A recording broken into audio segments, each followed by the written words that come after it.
Hello bachcho, let's see the question and the question is what is the pH of resulting solution when equal volume of 0.1 molarity NaOH and 0.01 molarity HCl are mixed। मतलब इस question में हमसे ये पूछ रहा है कि जो हमारे पास pH जो रिजल्टिंग सोल्यूशन हमारे पास होगा उसकी pH वैल्यू क्या होगी जब हम लोग equal volume of 0.1 molarity NaOH और 0.01 मोलारिटी HCl को मिक्स करेंगे।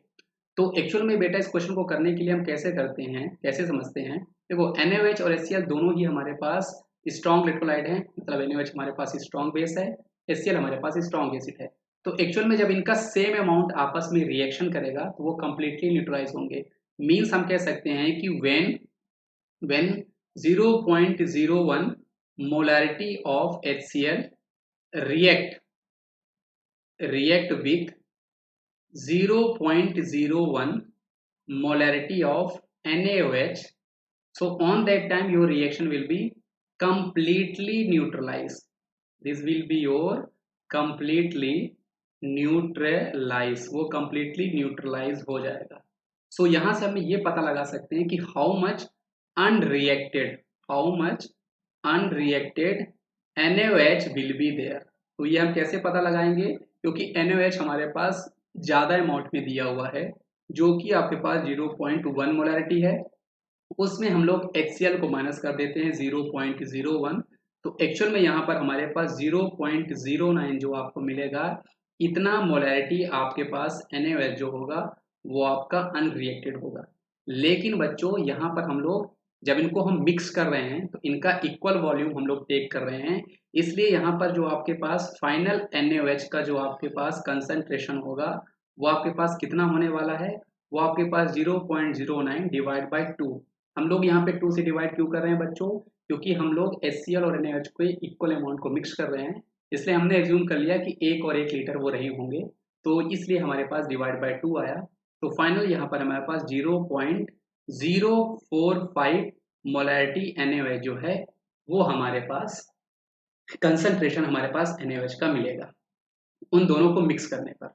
हम इस क्वेश्चन को फर्दर सॉल्व करते हैं। अब आपको पता है कि NaOH बच्चों हमारा क्या है, ये आपका स्ट्रॉन्ग इलेक्ट्रोलाइट है, ये कंप्लीटली डिसोसिएट होकर हमें Na प्लस और OH माइनस आयन देने वाला है। तो मतलब यहाँ पर 0.045 जो मोलैरिटी आपका NaOH का है ये कंप्लीटली डिसोसिएट हो जाएगा और हमें यहाँ पर 0.045 जो है वो Na प्लस मिलने वाला है और 0.045 हमें OH माइनस आयन का कंसंट्रेशन हमें मिलने वाला है।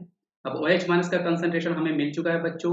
OH माइनस का हमारे पास कंसंट्रेशन कितना है बच्चों, ये हमारे पास है 0.045। अब इसका हम लोग pOH निकाल लेते हैं। तो अब pOH कैसे निकालेंगे बच्चों, हम लेंगे माइनस ऑफ लॉग ऑफ 0.045। अब जब कभी भी लॉग में हमारे पास ऐसी वैल्यू आती है इसको हम लोग कैसे सॉल्व करते हैं, इसको हम कैसे सिंप्लीफाई करते हैं।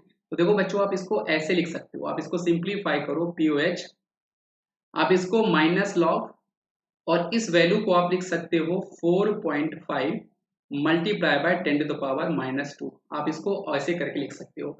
अब माइनस लॉग का आप इस ब्रैकेट में मल्टीप्लाई करो तो माइनस लॉग आपका 10 टू द पावर -2 से मल्टीप्लाई होगा तो जो आपका 2 आएगा और माइनस लॉग 4.5 आपके पास आने वाला है। अब यहाँ पर हम लोग अप्रॉक्सीमेट वैल्यू का कॉन्सेप्ट लगाया करते हैं। लॉग 4 की जो वैल्यू होती है वो आपकी 0.6010 हुआ करती है। लॉग 4.5 की जो वैल्यू होगी ये इससे कुछ मिलती जुलती आएगी। तो फाइनल यहाँ पर आपका जो आंसर है ये आपका 1.35 यहाँ पर आपके पास pOH आने वाला है।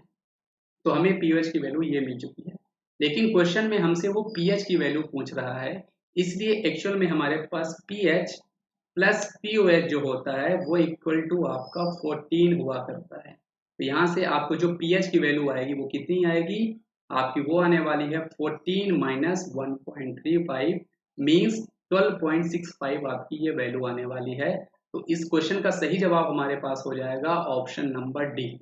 आई होप आपको ये कॉन्सेप्ट समझ में आया होगा बच्चों, ये बहुत ही अच्छा क्वेश्चन था। इसका सही जवाब हमारे पास ऑप्शन नंबर डी है, मतलब ये वैल्यू हमारे पास 12.65 आने वाला है। तो थैंक यू बच्चों।